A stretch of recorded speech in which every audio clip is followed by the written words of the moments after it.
Good evening. Welcome to the Big Story. I'm Regina Lay. I'm Pauline Berzosa. And I'm Sean Yao. Tonight's big stories. Senate President Chis Escudero has laid down a timetable for the impeachment trial of Vice President Sara Duterte, with the actual proceeding kicking off only on July 30, or after the new Congress is sworn in. The Marcos administration shrugs off China's repeated demands for the withdrawal of the U.S. Typhoon missile system, even after Beijing accuses the Philippines of going back on its word and acting in bad faith. And the PNP is now verifying a memo leaked to the media that supposedly details their efforts to downplay and overshadow a recent busway controversy involving the PNP chief's convoy.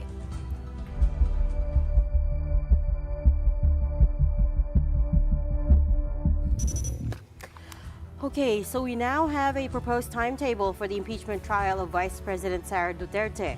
Senate President Francis Chis Escudero laid down the proposal at a press conference today. The key date is July 30, which is when he suggests that the impeachment trial finally commence. That means it will now be tackled by the 20th Congress. Escudero's plan also indicated 1 full month allotted for pre-trial. But this proposed schedule is just that, a proposal. It will have to be approved by all other senators before it is set in stone. The problem is the Senate President once again ruled out an all-member caucus while they are in recess. Maricel Halili with tonight's big story. Senate President Chis Escudero has issued a proposed timeline for the impeachment trial of Vice President Sara Duterte. Special Order 2025-15 also instructs the Senate to prepare for the proceedings. Here, he listed the duties and responsibilities of departments that will provide administrative support to the trial. Senate Secretary Renato Bantug is assigned as clerk of court, and he will assist the presiding officer or the Senate President in facilitating the impeachment court. He will also be in charge of non-judicial functions such as recording and reporting impeachment proceedings, and in preparing and serving notices and summons. On the other hand, the Senate Legal Counsel and the Deputy Secretary for Legislation are assigned as deputy clerks, while Senate Sergeant-at-Arms, retired General Roberto Angcan, is tasked to deliver summons and subpoenas and make security arrangements. Para makapaghanda sila at gumawa na rin ng proposed budget kaugnay nun dahil baka may mga unforeseen expenses na kailangan namin paghandaan. Ulitin ko, bahagi ito ng tinatawag nating quote, taking proper order of the subject of impeachment. Hindi pa man nagsisimula ang pre-trial o trial, ay buo na at kompleto na ang paghahanda ng Senado para dito. Then came the Senate's proposed calendar showing the start of the impeachment trial proper on July 30. Before this, there's a series of target dates for pre-trial preparations. When session resumes on June 2, the articles of impeachment should be presented, to be followed by the approval of the revised rules of procedure. The next day, senator judges will have to take their oath as part of the convening of the impeachment court. Between June 4 and 24, summons should be issued and pleadings received. In the proposed Senate sked, pre-trial is happening between June 24 and July 25, a full month. By July 29, or a day after the inaugural session of the 20th Congress and President Bongbong Marcos' State of the Nation address, upper chamber lawmakers will take their oath as senator judges. After that, Sara Duterte will be tried, the first vice president in Philippine history to be impeached.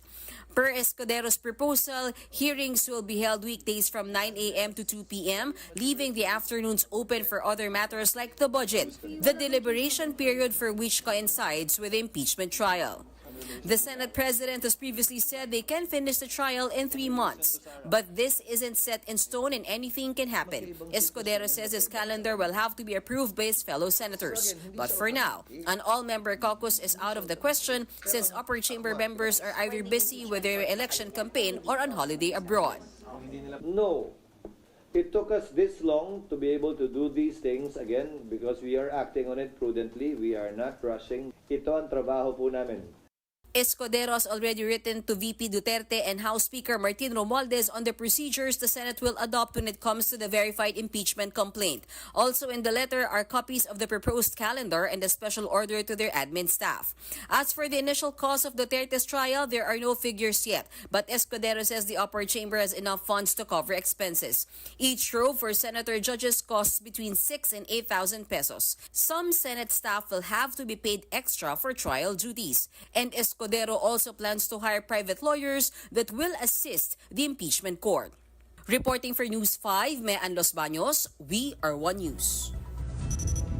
All right, let's discuss this a bit more with one of the framers of the 1987 Constitution, Attorney Rene Sarmiento, who joins us via Zoom. Good evening, Attorney Sarmiento. Thanks for making time for us.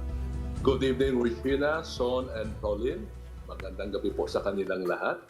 Good evening, Good evening. Attorney. First, we'd like, there are some key dates here. June 3, for instance, convening of the impeachment court and oath-taking of the senator judges, but also for the trial to commence officially on July 30, which means it'll have to happen during the 20th Congress. What did you make of the whole timetable? Well, sa umpisa po, first off, may I say, well, these are good signs. These are good developments. The Senate is moving towards the impeachment trial, but I have my reservations po, with respect to the timetable, because that is still July, the start of the impeachment trial. June 2, there are processes to be observed already. To me, medyo matagal po ang proseso po, ang pag-umpisa ng ating impeachment trial. Again, I invoke the constitutional provision and the Constitution, yung forthwith proceed. Now, there are two interpretations before sa forthwith proceed. It could mean immediately, right away, promptly, walang alangan, walang patumpik-tumpik, as I have mentioned before. And the other view is reasonable. There should be a reasonable time to start the proceedings under forthwith proceed. But to me, whether forthwith proceed immediately or forthwith proceed reasonable delay, July is too long. Napakahaba po. We have March, April, and May, 3 big months to complete this impeachment proceeding. So para sa akin po, may kundi akong reservation because of the command of our Constitution. Right or wrong, the Constitution has to be followed, approved by the sovereign people, na dapat sundin po. Ibig sabihin, it should not be June or July 30 for the start of the impeachment proceedings.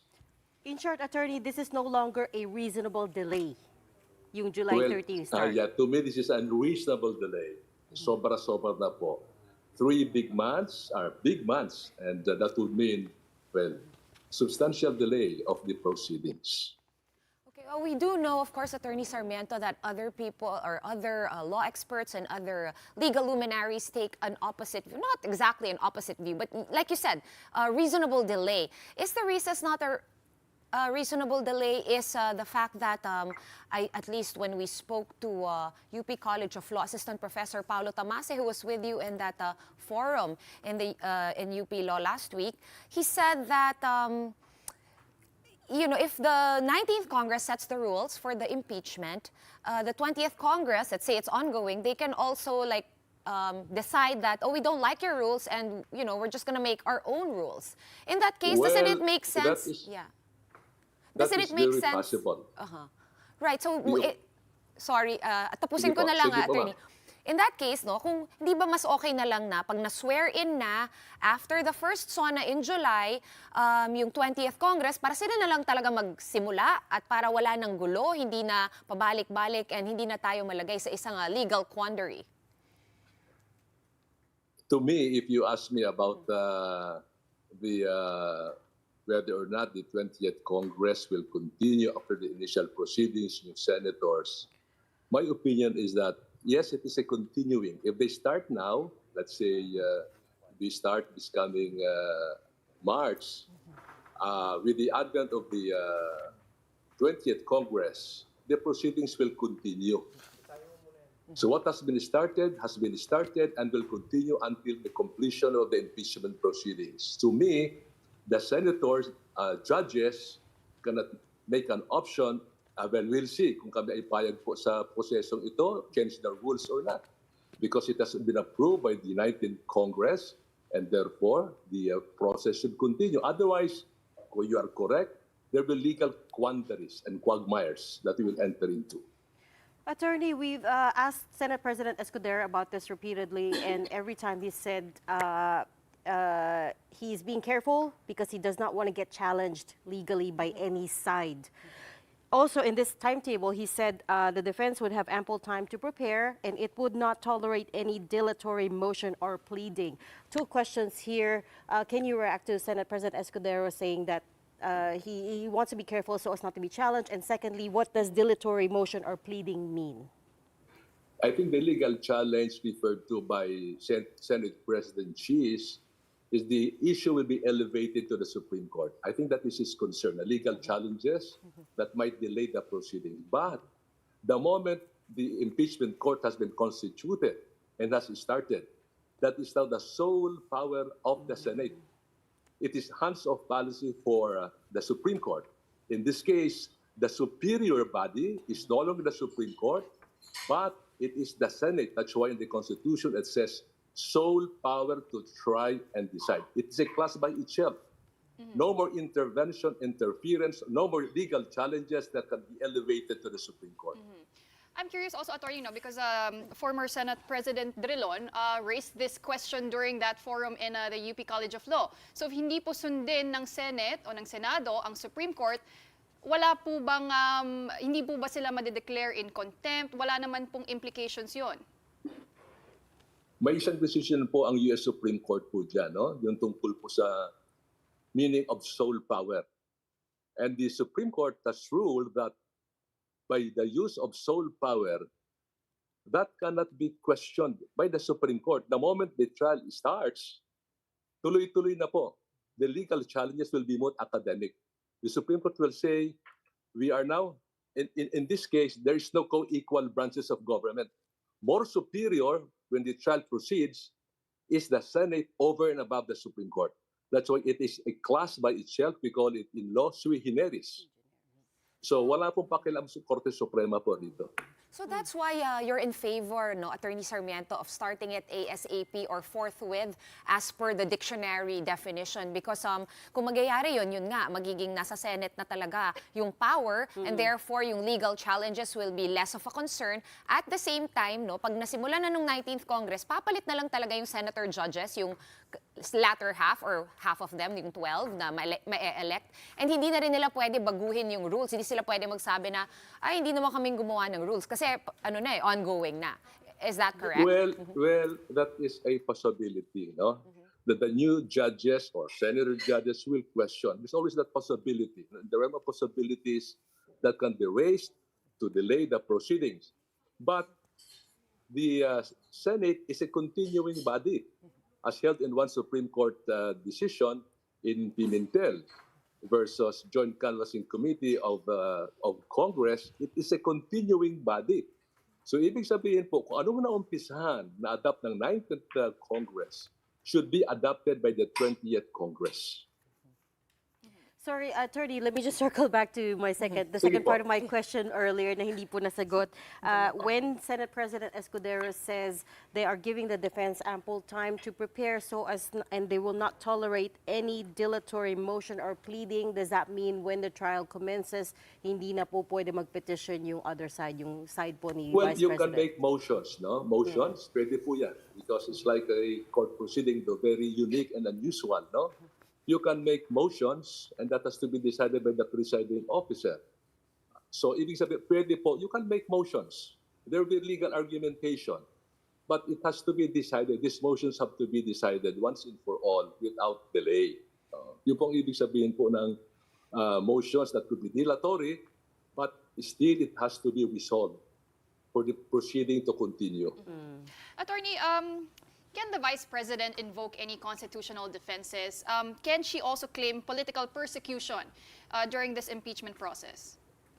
Now, that has to be decided by the Senate sitting as an impeachment court about political persecution. No? That could be invoked as a defense. As in the Corona trial, may depensa po ang ating dating Chief Justice. She could raise it, no? She could raise it. But again, the decision has to be made by the Senate as a body through the presiding officer, whether or not there is political persecution or not. Pwede po yan, pwedeng i-raise po yan. Attorney Sarmiento, itong word na forthwith na ilang linggo na natin pinagdedebatehan, no? Opo. And I understand that, of course, the 1987 Constitution is largely patterned after the American Constitution.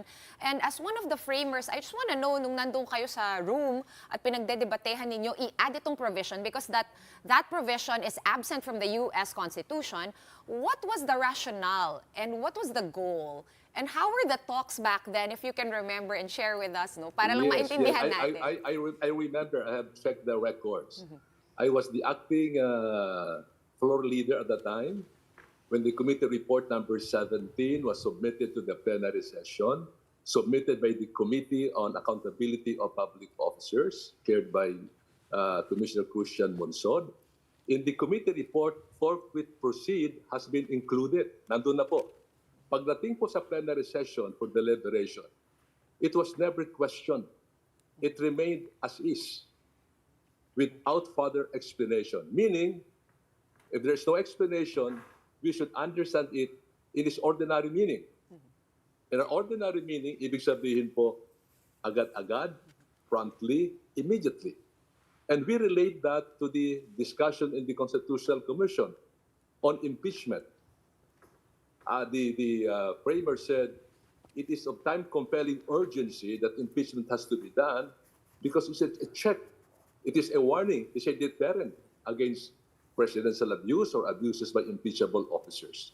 So considering the intent of the framers of the Constitution about the importance, the significance, historical significance of impeachment, So it has to proceed right away. Dapat mag-umpisa po.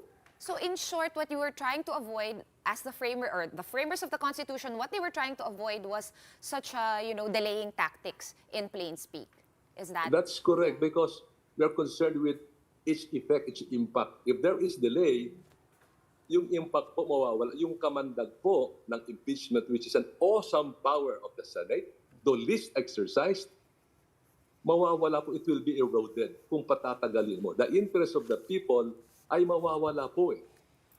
So the immediacy and urgency is there to start the proceedings. So again, in short, this timetable that Senate President Escudero has laid down goes against the spirit of the Constitution, in short. Well, with due respect to our Senate President, no? They may have reasons or in his wisdom dapat ganun po. But to me, honestly, the timetable is too long. The timetable to start the proceedings, to me, is unreasonable delay of all the proceedings, contrary to the spirit and intent of the meaning forthwith proceed that you could not find in all constitutions of the world, except in the 1987 Constitution. Another reason why there is immediacy, there is Section 1, Article 11 of the Constitution. It says public office is a public trust, the shortest provision in the Constitution, but compellingly powerful. So ibig sabihin, to give it meaning and substance, there should be no delay to give a warning, a stern warning, to public officers that careful in your discharge of duties because of this awesome power of the Senate. Attorney, the other assumption here as well is that because tatawid nga sa 20th Congress, that Senate President will remain the Senate President at that point. Assuming, for instance, hypothetically, that he is not, how does it change the equation? And also, secondly, the fact that the 20th Congress is technically not bound by the rules of the 19th Congress. So if they lay down the rules now, then the 20th Congress decides to change it, how would that work?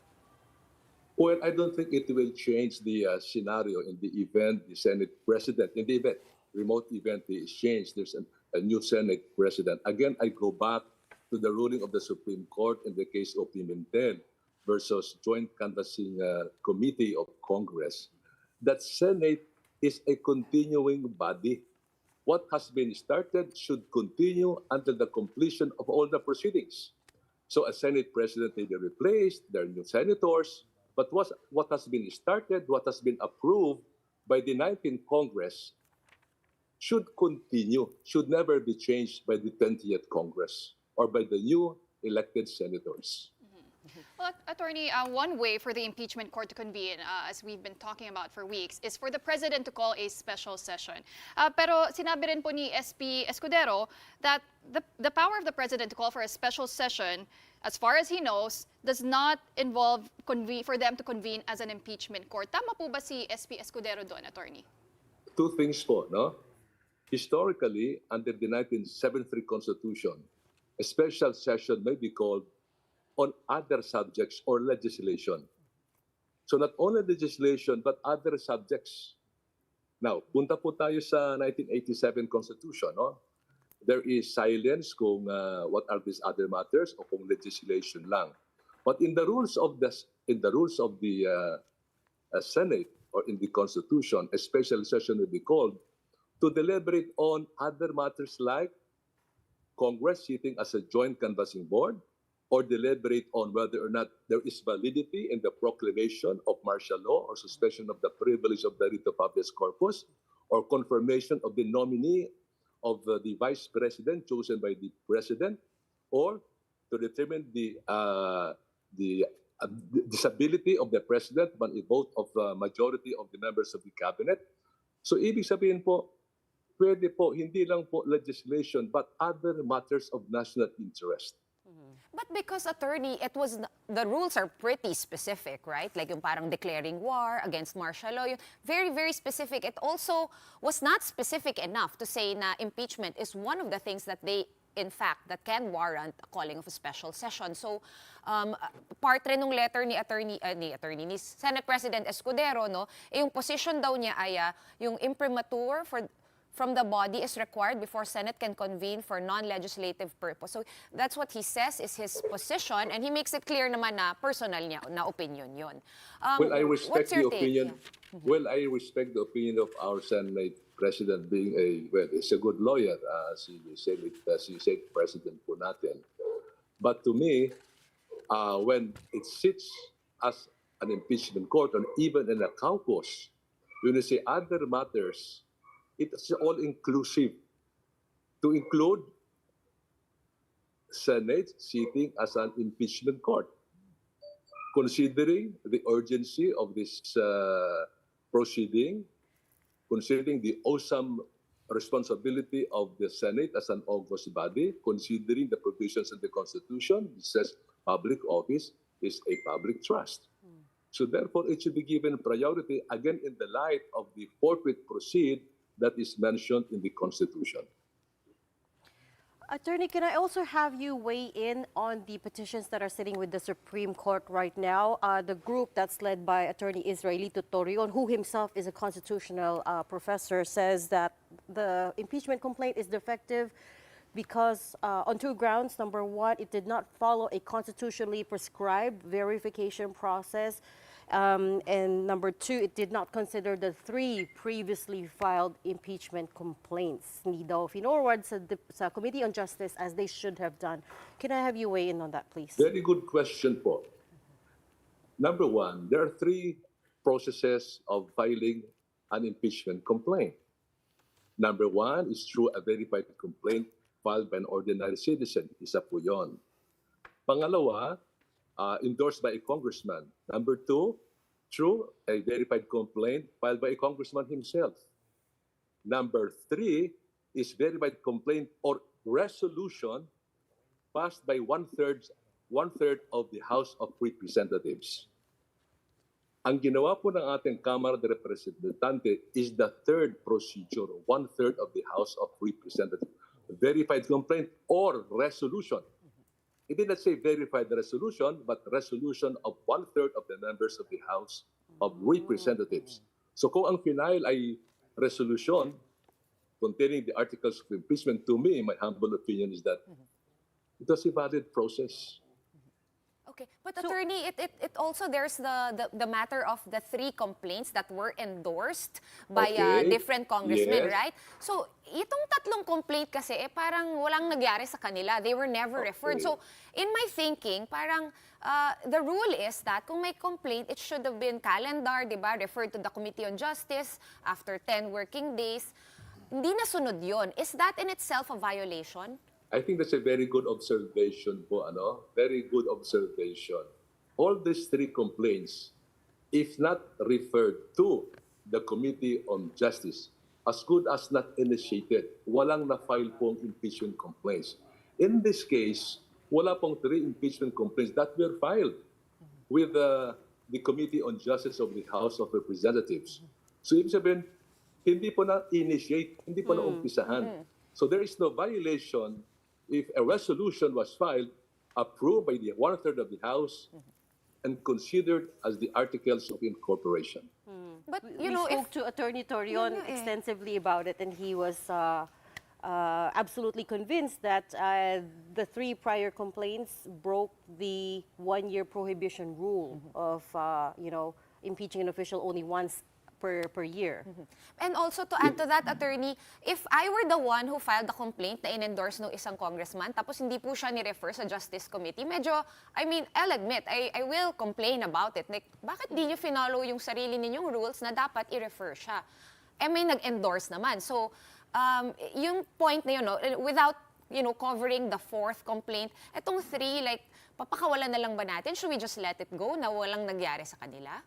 Well, that is for the ruling of the Supreme Court in the case of Francisco versus House of Representatives. Ano po ang sabi po doon? Dapat po na-file sa Committee on Justice. Pag hindi na-file yung impeachment complaint, 3, 2, o 5 sila. Bali wala po sila. The start of the engine will be the filing of the complaint through its referral to the Committee on Justice. Malinaw po ang Korte Suprema po dyan. Through speaking to Justice Carpio, who was part of the symposium where I attended.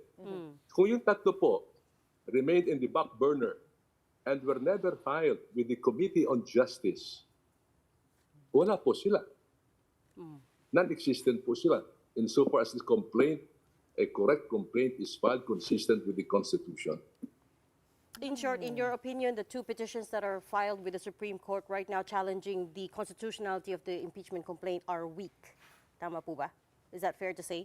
I think you have, sinabi niyo na po. So, I think yan po ang sagot ko po sa tanong. Again, relying on the ruling of the Supreme Court in Francisco versus House of Representatives. So we do have a precedent with, at least for that particular matter. Yeah, that's correct. This is about an impeachment complaint filed against our revered Chief Justice of the Supreme Court, Hilario Davide. No? May na-initiate na complaint. Within a year, nag-file na naman. Okay? But in that case, the first complaint was not filed with the Committee on Justice. Let me see. Basta ang sabi po doon, no, to the best of my recollection, you cannot file two complaints with the Committee on Justice within a year, and that is prohibited. Okay, Attorney, another scenario here is what if the accused, in this case the Vice President, resigns po before conviction? The provision is very clear, no? The penalty involves removal and disqualification, perpetual disqualification to hold public office. Ito po ay kinuha natin sa Constitution of the U.S. Removal and disqualification to hold office of trust, honor, or gain. Yan po ang more or less lingwahe ng U.S. Constitution. In other words, if you resign, okay, making moot and academic the removal, but the perpetual disqualification should continue, meaning you resign, but the trial should proceed. And what if that wasn't followed, such as in the case of former President Erap Estrada, and he was able to run again? It was the Senate, I think, it's their prerogative whether or not, and I think this came out in the UP Symposium as well, na largely, it's also the Senate who gets to decide whether or not itutuloy nila yung trial kung nag-resign na yung impeachable official or yung impeached official. Is it also really true that the Senate gets to decide? You are correct, because the Constitution provides it has the sole power to try and decide. So beyond the jurisdiction, beyond the intervention of the Supreme Court. So if they decide na pwede na yan, no? So let it be. Talagang ganun po eh. But if we follow the rules in the Constitution, it says removal and perpetual disqualification. So we leave it to the conscience of the senators to take into account this other penalty, which is perpetual disqualification to hold public office. Okay, we will leave the conversation there for tonight. Thank you so much for all your insights. We certainly learned a lot. That was Attorney Rene Sarmiento, one of the members of the Constitutional Commission that framed the 1987 Constitution. Regina, Son, and Colleen, maraming salamat po for your very intelligent Thank you, questions. Attorney. Thank you, Attorney. In other news, Malacanang's press officer, Undersecretary Claire Castro, is back in another fiery exchange. This time around, she lashed out at Vice President Sara Duterte for her statement at that indignation rally in Cebu. During her visit to Cebu yesterday, VP Duterte expressed gratitude to the Cebuanos for attending the rally despite her absence. Then she said in Bisaya that it is the right of the people to show their anger, because freedom of speech and expression are guaranteed by the state. In response, Yusek Castro brought up the issues during her father's administration once again. Nakakalungkot po na mula sa pangalawang pinakamataas na leader ng bansa ay mukha pang nag-i-encourage siya sa mga tao na magalit sa gobyerno. Pero bakit naman ngayon lang? Mas marami naman din pong nangyari nung panahon ng kanyang ama. So parang ang pag-encourage po ba niya na magalit ang tao, meron po ba itong link doon sa sinasabing destabilization? At pinapatungkulan palagi na ang taong bayan ay dapat nang kumilos laban sa gobyerno. Meanwhile, an old video of Yusek Castro in a fit of rage circulated once again on social media. She explained that this happened back in 2015 when she was defending a client who was arrested without a warrant. Castro was seen shouting and pushing policemen in the video. She was eventually detained at the Manila Police District for turning hysterical, but she says she will do it all over again. If given a chance to do that again, I will. Why? Because I did that for justice. All right, we're going to take a quick break, but coming up next, the Marcos administration stands its ground on the U.S. Typhoon missile that China is asking to be removed. We'll be speaking to AFP spokesperson Colonel Francel Padilla next. Keep it here on One News.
Welcome back. You're still watching the big story here on One News.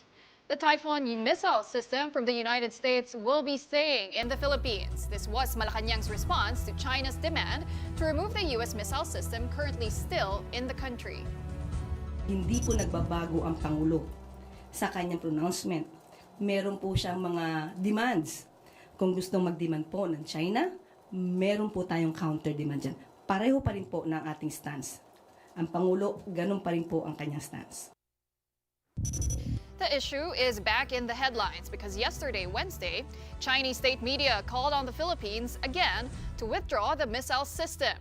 It published a commentary on the People's Daily newspaper saying, in part, the Philippines has repeatedly gone back on its word and acted in bad faith initially promising that it was only a temporary deployment and that the system would be withdrawn.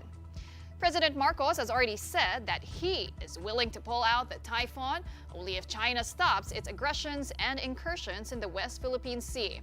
Its presence here has angered China because it is an intermediate-range missile system that can fire Tomahawk cruise missiles capable of hitting targets in both China and Russia and can also be used for air or sea defense. The Typhoon was first deployed by U.S. forces to the Philippines in April last year for the annual Balikatan exercises and has since stayed in the country. It was moved to an undisclosed location last month. The Armed Forces has also confirmed that Filipino soldiers will train on the Typhoon missile system during this year's Balikatan exercises. Here to talk to us more about this, we've got AFP spokesperson Colonel Francel Padilla joining us via Zoom. Good evening, Colonel. Welcome back to The Big Story. Good to see you on Zoom. Good evening, ladies, and thank you for having us here. Good evening to all of your viewers. Colonel, right off the bat, let's have you react, please, to the commentary that appeared on the People's Daily in China yesterday.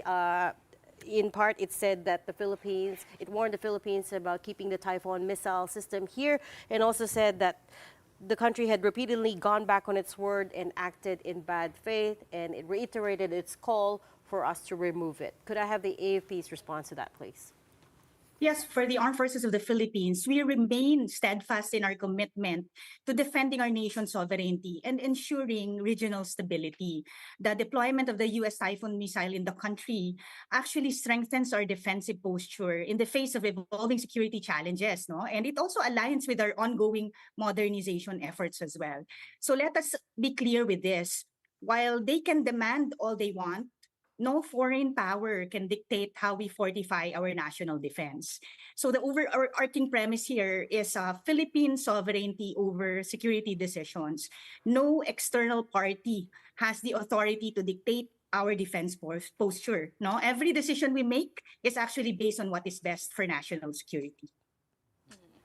And Colonel, we did report earlier na balak po ng AFP i-train ang ating Filipino soldiers in this year's Balikatan exercises with the U.S. Typhoon missile system. Could you tell us, Colonel, what kind of training will be done? How extensive will it be?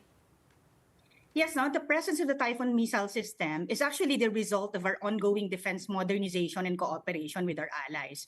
So at the onset, no, it's aimed at strengthening our capability to protect our sovereignty and our territorial integrity. So our security decisions are made solely on the interests of the Filipino people and in accordance with national security priorities. So with this, we have our ongoing modernization and also our exercises with like-minded nations. For this year, no, continuous pa rin yung mga exercises natin. So for the Balikatan exercises, as we did before, we have been upskilling our personnel on the use of the Typhoon missile. For this, we're also looking at how the logistics train would move and anything that is to this effect, no, yun po yung mapapaloob sa ating exercises. How many troops are training to use the Typhoon missile system, Colonel?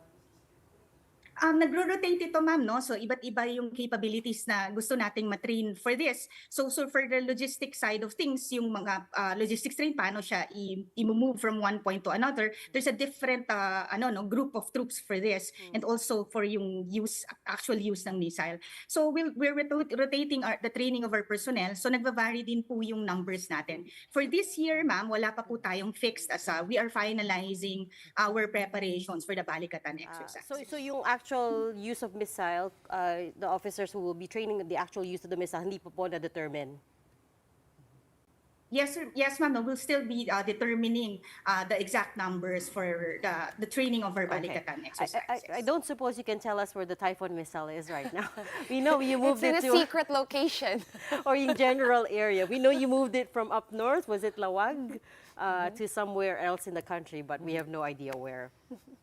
Yes, ma'am. No, so at this point, for operational reasons, it's at an undisclosed location. Ito yung napaka-simplistikong question.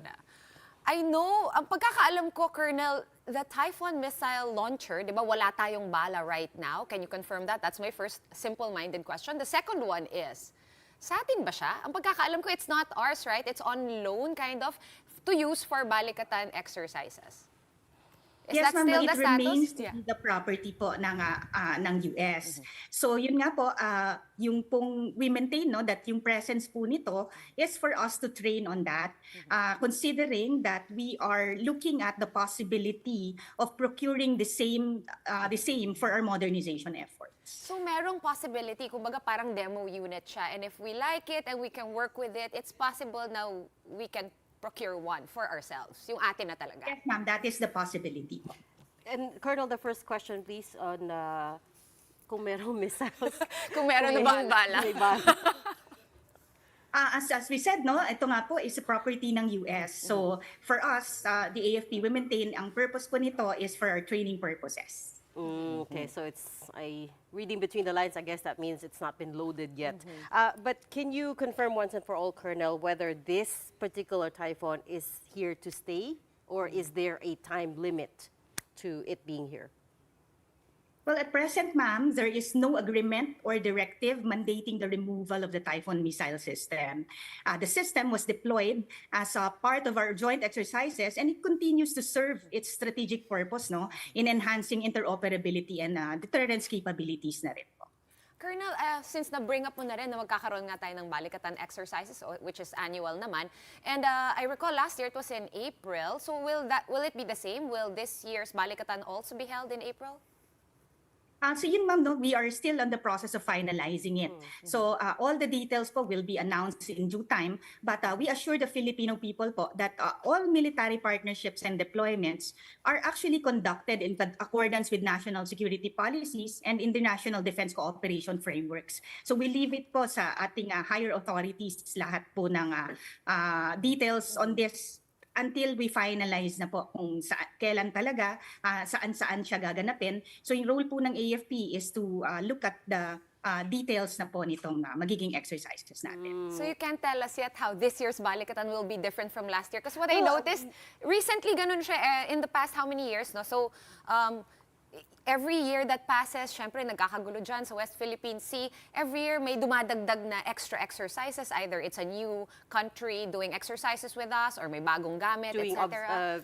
Joining as observers. But Yeah. we also do remember Colonel Mike Lohico saying that this year's will likely be the biggest ever balikatan exercises. Yes, ma'am, no. For the past year, it was one of the biggest na meron po tayong active participation ng French Navy, no, and Australian Navy.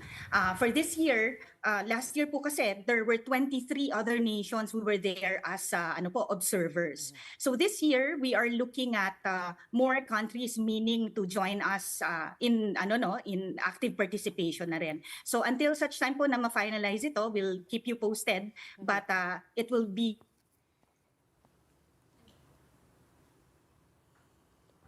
Oh dear. I think we lost her Nakakabitin line. yung info ni Colonel Padilla. Francel, do we have you? I think we lost Yeah, just when she was getting to the the... juicy part. Colonel, we have her back. Oh, okay. Colonel, we have you back on the line, I believe? Yes, perfect. Okay, so I understand you can't divulge details yet. These are all being worked on. So let's move on. You mentioned the modernization program na rin. I wonder if we could have a statement or a reaction to the fact that, the Philippines was exempted in the global freeze aid by the U.S. They freed up some $336 million specifically for the modernization of the military. Could I have you react to that, please? Yes, and we welcome this development. Of course, moving forward, no, mas matutuloy na po natin itong mga plans that we have made with them, and also matutuloy din po natin yung ating modernization efforts. So it is a very good step in the right direction for our allied partnerships, no? And we're really looking forward to strengthening this alliance with our U.S. counterparts. Colonel, I wonder if you could set the record straight. Is this 336 million part of the 500 million that was committed under former President Joe Biden last year, or this is a separate tranche? I think that's part of it po, ma'am. Okay. So, do we take it to mean that it's less? The money that's, the aid that's being given to the Philippines is less? Because it's naging 336. We don't know if the rest of that money had been spent or it hasn't been disbursed. Or maybe it's in tranches or something, kaya ito lang yung amount and it's not 500 as we were expecting. Not necessarily po, no, ma'am, no? But of course, the news na hindi siya kasama dun sa freeze is also already good news for us. And as I said, we'll be moving forward to this as the US has renewed their ironclad commitment po with the strengthening alliance with them. Okay, syempre baka nanonood yung China. Ayoko naman masyadong mag-divulge kayo ng details dito sa The Big Story, Colonel Padilla. But I'm just curious, how is our modernization? We understand naman lagi na nagkaka-issues tayo minsan sa procurement, sa timeline. But would you say that everything's on track without giving away any state secrets? Yes, ma'am. No? The Armed Forces of the Philippines continue to engage in our modernization efforts. In fact, even if we don't have the procurements as just yet, meron naman po yung mga existing natin in tranches. So we have the Horizon 1 and then the Horizon 2. As of this year po, we have the Re-Horizon 3. So as we look at the modern challenges, nagbabago din yung needs natin and yung modernization efforts natin. So with the Re-Horizon 3, we have looked at the transition from internal security operations to territorial defense. Therefore, ang ating modernization po mas heavy na siya sa maritime, aerial, and of course cybersecurity. Over and above that, while the procurements are being done, no, we continue to engage in the exercises and our defense agreements with like-minded and well-meaning nations. So we actually continue to bolster our readiness and our operational capabilities in the evolving security landscape that we are in. I also caught a report saying that, this was from the Philippine Navy, saying na kumonti daw no, yung number of Chinese gray ships sa West Philippine Sea because nagkaroon din tayo ng drills with another country recently. So having said that, are we looking at just doing a lot of drills since it seems to be working and keeping them at bay? With this, ma'am, no, it's actually talaga naman pong nagva-vary every now and then sa different circumstances. There are instances po na may mga effects on weather, and anything po no na iba't ibang scenarios in the area, nagbabago po yung presence nila. But what is important to note is we continue to detect and their presence in the area and of course react accordingly then. Okay, so no crazy aerial instances or run-ins recently after the almost back-to-back na nagyari sa Bajo de Masinloc? Sa ngayon, ma'am, wala naman po. Colonel, gusto ko lang balikan yung Typhoon missile system because I did see a report by the South China Morning Post that China is reportedly developing a new attack submarine that is capable of carrying hypersonic missiles that are specifically targeted at the Typhoon missile system here in the Philippines. Can we just get your reaction to that, Colonel, and the readiness of the AFP? As I said, no, continuous po tayong nagmo-modernize. Continuous din po tayong nagsistrengthen ng alliances natin with well-meaning nations. We respect the diplomatic channels and acknowledges the geopolitical sensitivities dito po na nangyayari. However po, for the side of the Armed Forces of the Philippines as protectors of the land, we maintain our national security and our priority actually remains po no, for the protection of the Filipino people and territorial integrity and sovereign rights. So continue tayong magde-deploy dyan. We continue with our maritime patrols and ang sabi talaga po ng ating Commander-in-Chief, ng our President, hindi po mawawala yung presence natin in the area no matter what the scenarios are. So we have different reactions to different scenarios. Nandiyan po yung ating ground commanders to call the shots no if need be. Lastly, Colonel, when Lieutenant General Roy Galido first announced that the Philippines is interested in acquiring a Typhoon missile system specifically for the protection of the EEZ, he did also acknowledge that funding may become an issue because, of course, it's a very expensive piece of machinery. I wonder if you have had any more updates on that, on the Philippines' capability financially to procure a Typhoon missile system. Ang lahat naman po ito naman for our modernization projects, we have given our wish list. So ang mga gigimik procurement for our modernization, will be in tranches and will be by priority. So as we defer this to higher authorities po, no, for our Department of National Defense, but as soon as capabilities are transferred to the Armed Forces of the Philippines, then we can deal with it more in detail. But ang sabi ko nga po, tuloy-tuloy po itong ating mga modernization projects, not just for the procurement of our systems, but of course with our training na rin. Right. And upskilling, of course, of our personnel. Right, of course. We'll check back in with the D&D about that. Thank you so much for your time and your insights tonight. That was AFP spokesperson Colonel Francel Padilla. Well, this is another big story. Since yesterday, the Philippine National Police is in hot water again after a leaked memo showing its public information team had tried to overshadow the EDSA convoy incident.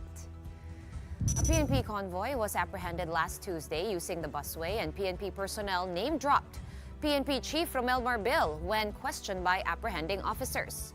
Marbil neither admitted nor denied that he was personally aboard one of the vehicles, but he defended the police's right to use the EDSA busway during emergencies. The following day, a leaked PNP internal memorandum obtained by Sunstar Davao apparently shows the PNP's damage control efforts. The alleged memo from the Directorate for Police Community Relations, or DPCR, ordered the Police Community Affairs and Development Group to, quote, redirect public attention and mitigate any further negative impact for the PNP chief and the organization. The DPCR also designated the PNP Public Information Office as the sole unit allowed to speak on the matter and instructed regional offices to amplify their operational accomplishments to, quote, further overshadow the issue. The PNP did not confirm nor deny the leaked memo was indeed from them, but said it is investigating the matter. Batid namin ang mga ulat tungkol sa di umano leaked memorandum at kasalukuyan naming bine-verify ang authenticity at konteksto nito. Hindi kinukonsinti ng PNP ang anumang pagtatangkang manipulahin ang opinyon ng publiko o ilihis ang atensyon mula sa mahalagang usapin. Still on motoring, new Transport Secretary Vince Dizon has turned up the heat on the Land Transportation Office, challenging them to release plates for newly registered vehicles within 3 working days.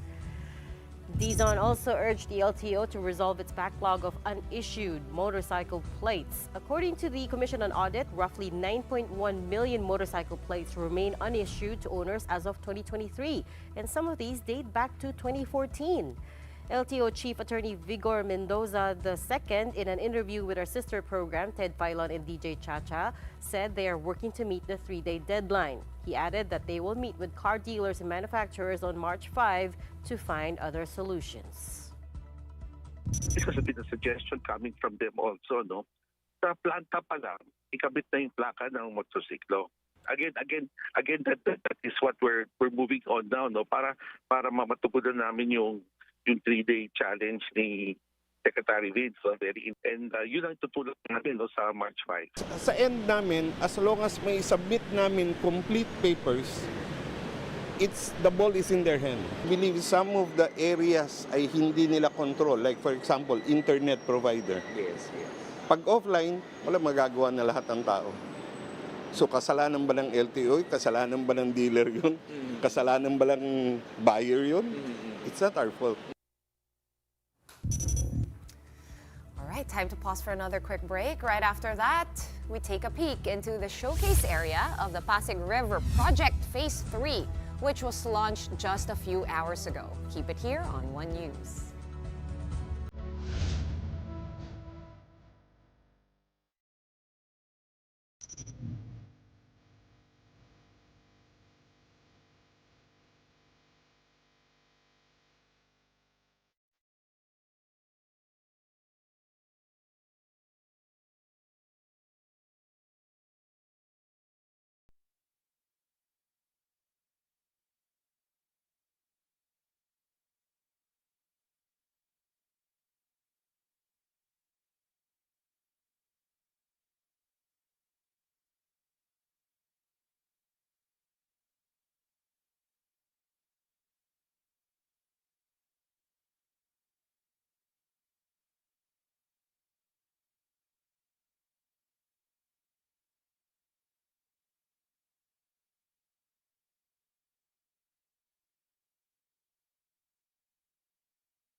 Thanks for sticking around with us here on The Big Story.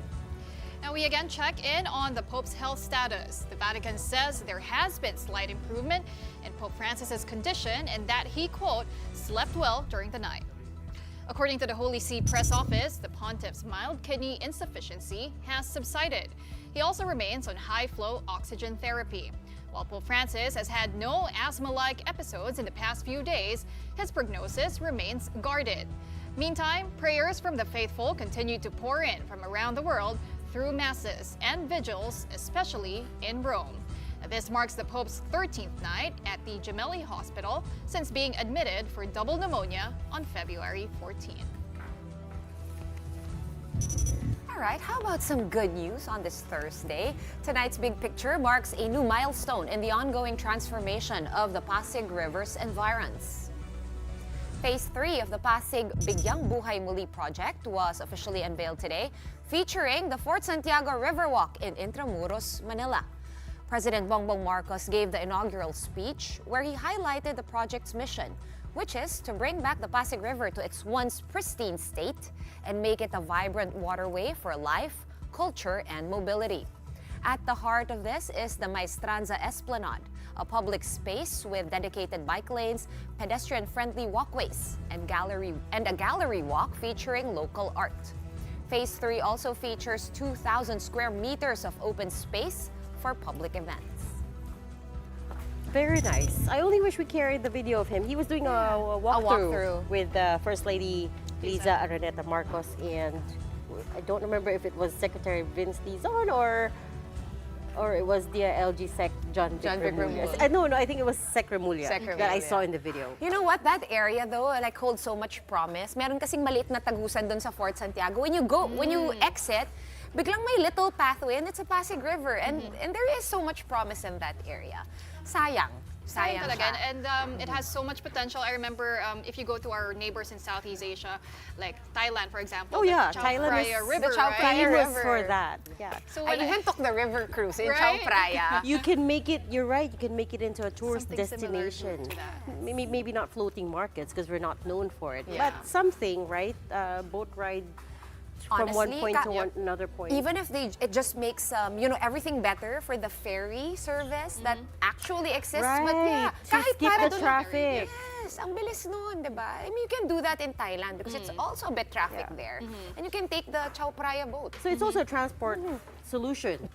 In Mass other transport. words. So you're right, maybe Secretary Dizon was there. No, it was. But the one I Maybe it saw should have it was been. Secretary Remulla. But it's nice that they're cleaning it up and making it into. Well, some people said that Esplanade reminds them of Venice. I know it's a bit of a stretch, Venice in Italy. No, because but di ba they tried to match it. Remember when we had, I think Pawi wasn't here yet, but architect Paolo Alcazarian and architect Who is William the T. huge proponent for this of reviving the glory of Yes, Manila. and especially pedestrian-friendly spaces. So, ang sinasabi niya is each phase will match the general environment that it's located near. So, in this case, Amazing. I'm sure mukha siyang Europe because Fort Santiago looks kind of Europeanish. yes. But that's it. Marie's waving. That means time is up. That's it for the big story tonight. we are One News, all sides, all the time. Thanks for tuning in. Have a good night. Well, do stay tuned because coming up next is Play-by-Play. We have Andre Felix and Cheska Litton. We're also waving. Hi, we're here. I like Hi, Reg. Hi. How are you? Good. Walang Good. script na nakamount sa my computer. So God. parang, hi I guys! didn't have an update today. Wala rin ako nakita sa Twitter na major news stories. Oo nga. So wala kang ano ngayon. Okay. Tanongin Hindi ako kita. makabolang kristal tonight. But do you have an idea where a guest is going to be on Yes. the show? Ayan na. We already saw him enter the room. Ayan. Bigay ba tayo ng teaser? Alam Hindi, mo kayo na, kayo na. Okay, Take it okay. away, guys. But I like the discussion though, like yung Mala Europe. Where was Of that? whether Pasig Yeah, River is yeah, gonna yeah, look yeah. like Europe. Ganda. In summer. Mala In Europe summer. in summer. In Pwede the na rin. In the winter. Why are you doing that? Siyempre, iniisip ko yung river breeze, ganyan. Okay, okay. Thank you again to the ladies of the big story, Nisha, Regina, and to Pauline. On Play-by-Play, well, we've got two of the hottest teams in the East going head-to-head in today's NBA lineup. Plus, the start of the PVL All-Filipino Conference qualifying round. And we've got UAAP Executive Director Rebo Sagisag live in the studio to talk about the league's latest moves and